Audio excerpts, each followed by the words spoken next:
Hello and welcome back to our channel. So today in this video we will be discussing about how you can create an account in Samsung Calendar. So without wasting much of our time, let's get straight into the video.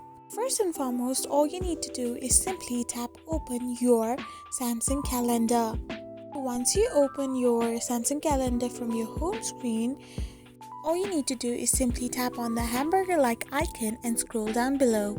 There you can find the Samsung account where you can find the email address that has been linked with your Samsung account.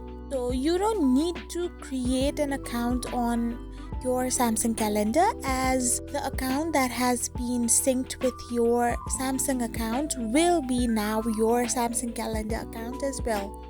I hope you found this video helpful, so don't forget to hit that subscribe button and do give us a thumbs up. We will be back again with these informative videos. Thank you for watching.